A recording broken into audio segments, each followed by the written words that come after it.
Hello and welcome again to another episode of Battle Ready. Ready. And we are here. Not too long ago, we did a little wish listing for the Gloomspite Gits, which is one of Drake's favorite factions, and it's pretty fun. It's a good little faction. What could be done to sort of improve it and make it more interesting and fun to play. And today we thought we would do the exact same thing with Kharadron Overlords, or KO. Kharadron Overlords. So, unlike the Gits, the Kharadron aren't in a particularly bad place. Yeah. They're not melting. They're not melting, right? When they get shot. They've got good-ish saves all around. They've got their boats. So let's talk about what They have battle traits. Yeah. So let's talk about what they do good first. Shooting. Good shooting. I think mobility. Yes. Their ability to fly high is huge. Except for the forage movement groups. Yeah, but they all can get in a boat, right? So their whole army can get in those boats and fly high. So the ability you have in them is crazy. Anything else they do good? They're good at shooting things when there's things all around them. They're good at shooting. So we got shooting. Yes, they're really good at shooting things. So a couple things they struggle with. Now, every army should struggle. There should be something they struggle with, right? But not like you can't have a super army that's just good at everything. Yeah. But a couple things they struggle with. Bodies. It can be hard to get objectives. Yes. Especially because when they're inside their ships, they don't count. They don't count towards objectives. So it can be hard to do that. Mm-hmm. Also, when you fly high, you have to be outside of 9. Yeah. So they rarely want to charge. Or I should say, I don't know about, sometimes they want to, but they rarely can charge. They don't have that many battle line options. No, they have one, maybe two if you do the right stuff. They have one basic option, the Argonaut Company, which is not good. I'm not a big fan of. And then they have Balloon Boys, if you have a particular general. And then if you're in one of the different barracks, one of the different sub-factions. Barras. Then there might be others. And one of the things I'll say is that their shooting, even though they have quite a bit of it, it's not very high rend. Almost everything is rend 1. A couple things of 2. And so in today's game, when you have a lot of things on a 3-up, 4-up save, and you have all-out defense, it can be a trouble. So knowing that we don't want them to be good at everything, but there are some things that are a little wonky that maybe we could fix. Drake, what would you like to see in a revamped Kharadron Overlords? I'd like to see a new universal battle line, because just Argonaut Company, it's not going to work well with being in boats, because you have to pick them up, drive somewhere, put them down. So it's just going to take, just picking them up and putting them down takes 3 rounds. Yeah, I would like to see... 1 to move, 1 to put down. That's 3 turns in a row, back to back. I would like to see another battle line option. Most armies, not all, but most armies have sort of your wiki battle line option, like Chain Rasps. Yeah. And then a little bit more of an elite battle line option. Like Brutes. Like Spirit Hosts. Oh, yeah. Oh, we're sticking with the Night Hunt? Yeah, or Hex Wraiths. Yeah. Or Grimghast Reapers, right? Night House have 4 basic battle line, right? Yeah. But a lot of them, like in Daughters of Cain, you have the Witch Elves, which are weak and die, but you can bring them in chunks of 30. And then you've got the Snake Ladies, which are stronger. But more expensive. You still get so many. I would really like to see a stronger, more expensive, slightly more elite Kharadron battle line. I was thinking maybe Balloon Boy Universal. That'd be okay. I mean, the only thing that's bad about I don't think the Balloon Boys are bad. I think they're fine. Yeah. But you only get 3 of them to a unit. Yeah. And they're only 2 wounds each. So even when you pay 120 points or whatever they are, you're getting 6 wounds. Yeah. That's pretty steep, especially when you can pay 100 points. And even though the Argonaut Company's not great, at least you get 10 wounds. Yeah. 4 more wounds. Yeah. And 7 extra bodies. So, I don't know. I think something a little bit more in line with the Grunstock Thunderers. Yeah. Like a Grunstock Thunderers. Something 2 wounds in a 5-man unit that has a little bit better shooting would be good. Yeah. What else would we want to see that's different? on the ships, they get so many stats, like so many things for shooting. Mm-hmm. But you only get to really use like 2 or 3. Yeah, but that's because there's options, right? Because you can build it with the Sky Cannon, which shoots in 2 different profiles, or with the Great Drill thing, whatever it's called. Sucks. But so it's okay. I just don't see the reason why your biggest thing that costs like over 500 points gets to shoot 3 thingies. It's under 500 points. Also, it's not a god model. No, it's not. So there's that. What else? Anything else? I got a couple things. Just their inability to really hold an objective. Yeah, that is a trouble with them, but I almost feel like that's sort of trouble they need. Yeah. Like they're so good with the mobility, they're so good at range. Yeah. They're so good with shooting, and even if you position your guys behind something, they can just fly high the other side and shoot you. So I feel like that is a good disadvantage for them to have. Another disadvantage is their combats are just terrible. But I feel they're not in good close combat. Yeah, that is a good disadvantage. So if they're fighting like something beefy, they might they won't die usually. If the beefy thing's fighting his ships, they usually won't die. Yeah, usually the ships have enough health to make it through, especially if they're guarded by a gun hauler. So here's 2 things I thought of. 1, I would give a new command trait that, just like they came out with the White Dwarf, right? Yeah. Almost no updates, but they did give one, and that was a new war scroll for the Arcanaut Admiral. Ooh. But he gets to choose at the beginning of the battle 1 of 3 different types of ammunition, all of which give him a once per game ability. And I would love to see the same thing where at the beginning of like sort of how the Cruel Boys have their sneaky tricks, and you can do it after you see the other army. I would do the same thing where after you see who you're fighting and what their army looks like, you choose to load different guns. Yeah. Maybe 1 gun gives everybody 1 more rend. 1 bullet gives everybody that's hit half movement. Maybe 1 that gets everybody that it's a once per game and does something else. I can't think of everything. Maybe like a net where it does no damage, but their movement is halved. Yeah, stuff like that. Like a no damage weapon, but your movement is halved. Exactly. I could see like a profile. Yep. And so I would like to say, so you look across the table and you're like, oh shoot, I'm fighting the Stormcast with their 2 up and 3 up saves. All right, my whole army is loading up the Rendinators. The Rend ammo. No, the silver bullets. The silver bullets. Or maybe you're fighting somebody who's got all skeletons and zombies with their terrible saves. You're like, I don't. My Rend 1's gonna be fine. So high instead, damage bullets. Explosives. I'm gonna bring up everything that does, maybe extra damage. Explosives. That might be a little too powerful. Maybe it's the same damage, but like in a splash radius, so everything within 5 inches suffers a wound. Maybe everybody puts in damage that does concussive blasts, so anybody that gets hit is -1 to hit you back. Right? I was thinking. Or like the Fumigator gives everybody a -1 to hit when you're in close.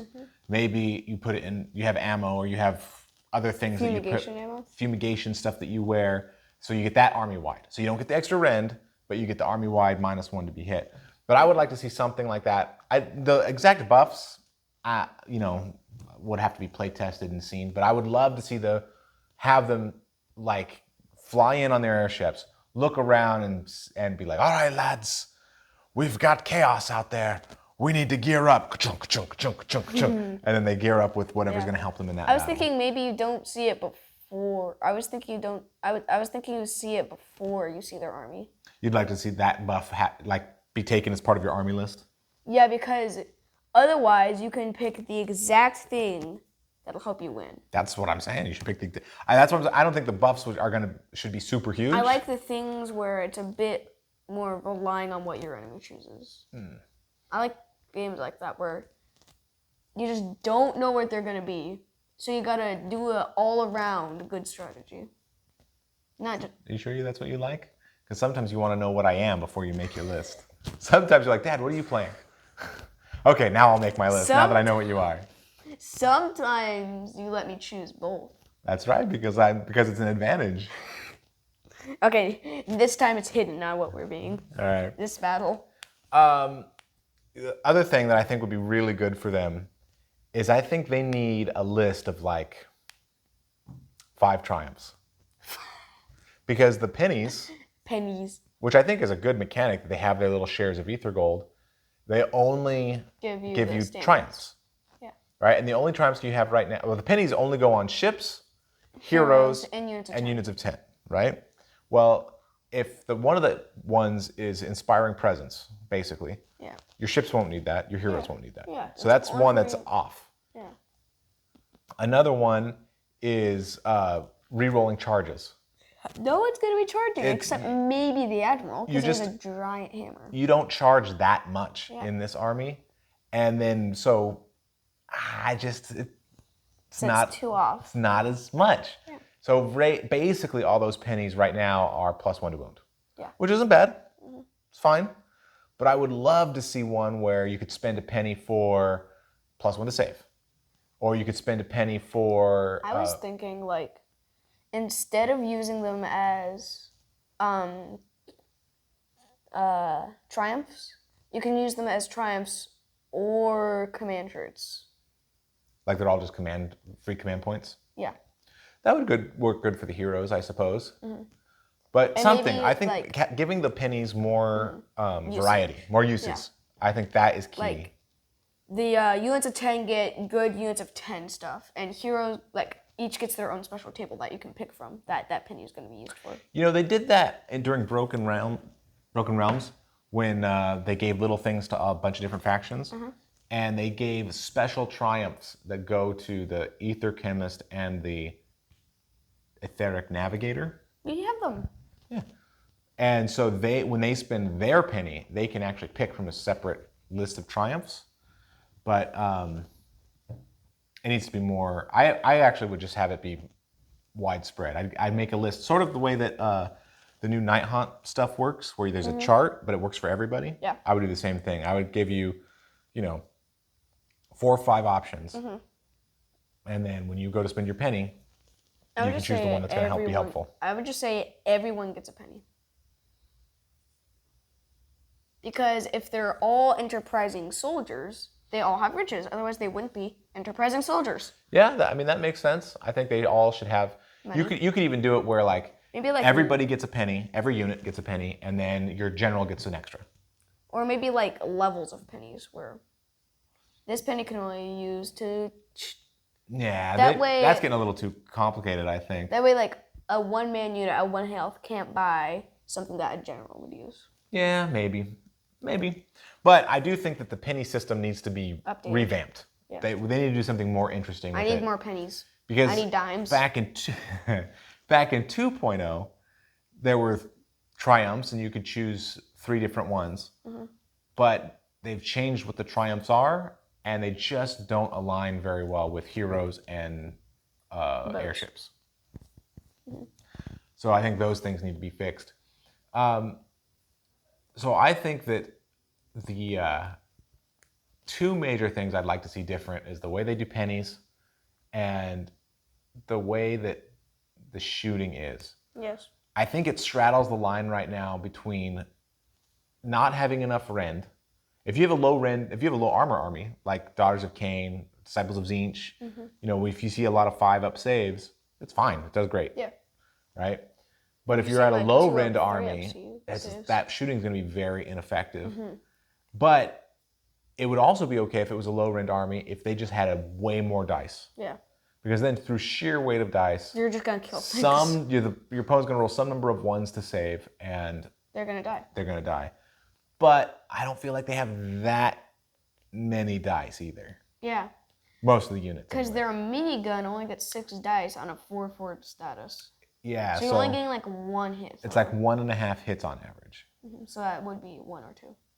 It's not that good. It's not that good. So I think it should go one way or the other. And I'm not super particular about which way it goes. Either a little bit more elite, where there's high rend, but less shots. Yeah.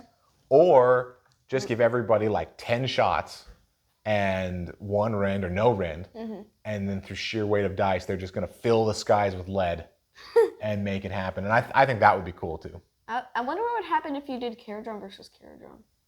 You think that about every army? I want to know.